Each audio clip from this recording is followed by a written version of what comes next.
terima kasih Anda masih bersama kami pemirsa. Mantan Ketua Dewan Pimpinan Cabang atau DPC Demokrat Kabupaten Cilacap Tridianto mengaku menerima ancaman akan dibunuh dari terpidana kasus dugaan suap Wisma Atlet Muhammad Nazarudin. Akibat sering menerima ancaman, loyalis Anas Urbaningrum itu Kamis siang mendatangi Lembaga Perlindungan Saksi dan Korban LPSK guna meminta perlindungan.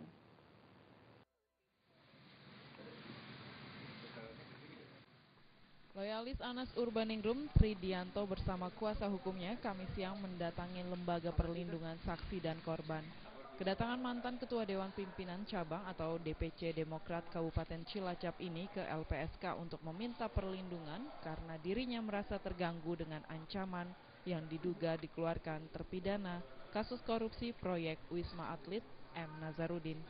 Tridianto mengaku merasa terganggu dengan ancaman bahwa dirinya akan dihilangkan dalam waktu dekat apabila melawan SBY. Dan ancaman itu tidak main-main karena Nazarudin melontarkannya ketika berada di gedung KPK ketika Tri menjadi saksi dalam kasus Hambalang. SBY tidak lama lagi akan hilang ya. Artinya dalam bentuk apa, Pak? Kata-kata ya kan. Yang bilang itu siapa? Diucapkan. Siapa, Pak, ya? Nazarudin itu di KPK waktu dikonfrontir dan itu disaksikan ada penyidik juga ya kan. Sementara tenaga ahli LPSK Maharani Siti Sopia mengaku sudah menerima berkas dari kuasa hukum Tridianto dan akan diproses ke sidang paripurna LPSK untuk menyikapi permohonan perlindungan ini. LPSK dan akan diputuskan diterima atau ditolak. Jangka waktu untuk mengumpulkan persyaratan itu dan untuk dilakukan telahan sebenarnya maksimal 30 hari. Tapi biasanya tergantung dengan kondisi ya. Artinya kalau kurang dari 30 hari sudah dinyatakan lengkap baik secara syarat formil maupun material itu bisa segera diajukan untuk diputuskan bentuk perlindungannya.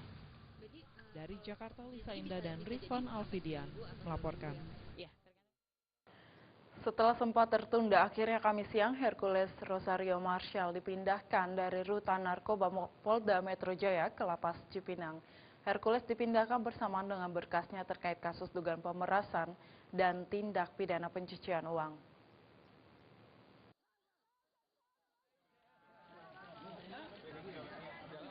Di bawah pengawalan ketat, akhirnya Hercules Rosario Marshall dipindahkan dari rutan narkoba Polda Metro Jaya ke Lapas Cipinang pada Kamis siang. Sebelumnya, pada 18 November, tokoh pemuda asal Timor Leste ini batal dipindahkan karena belum ada kepastian dari pihak Kejaksaan Negeri Jakarta Barat. Hercules dipindahkan bersamaan dengan berkasnya terkait kasus dugaan pemerasan dan tindak pidana pencucian uang yang dinyatakan sudah rampung atau P21. Hercules dibawa ke LP Cipinang dengan sebuah mobil minibus dan dikawal dengan mobil dan motor dari pihak kepolisian. Sebelum dipindah ke Lapas Cipinang, atas permintaan pihak Kejaksaan, polisi sempat membawa Hercules ke Poliklinik Bayangkara Polda Metro Jaya untuk menjalani pemeriksaan kesehatan. Sudah terlaksana, itu penyerahan tahap 2, penyerahan tersangka dan barang bukti terhadap kasus yang ditersangka pada saudara Hercules ya. Yaitu kasus pemerasan dan pencucian uang, sehingga penahanannya pun hari ini akan dipindahkan ke LP Cipinang untuk melaksanakan proses selanjutnya yaitu persidangan. Sebelumnya, sekitar pertengahan tahun lalu Hercules beserta puluhan anak buahnya diciduk pihak polisian saat mencoba melakukan pemerasan di sebuah ruko dan melakukan perlawanan terhadap petugas. Dalam kasus kali ini, Hercules dijerat dengan pasal 268 KUHP tentang pemerasan dan pasal tindak pidana pencucian uang TPPU dengan ancaman di atas 5 tahun penjara. Dari Jakarta, Zikri Amin melaporkan. Eksekusi bangunan ruko 4 pintu di Palembang, Sumatera Selatan diwarnai kericuhan. Anak pemilik ruko sempat mencoba membakar ruko, namun aksinya berhasil dicegah dan ditangkap polisi. Eksekusi juga diwarnai adu fisik antara polisi dengan pemilik ruko.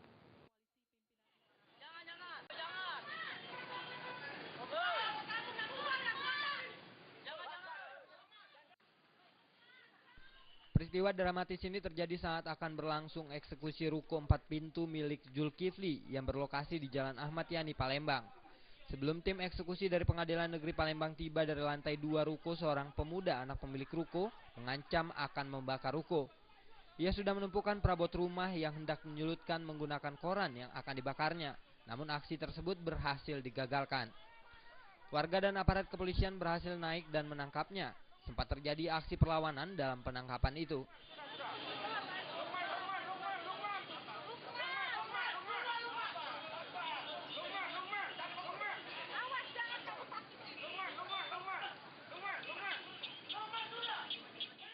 Kericuan kembali terjadi saat panitera membacakan perintah eksekusi.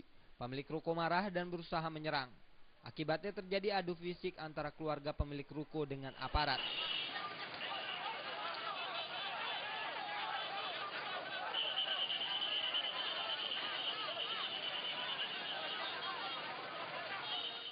Kericuan ini hanya berlangsung sebentar. Eksekusi kemudian berhasil dilanjutkan kembali dengan pengawalan ketat.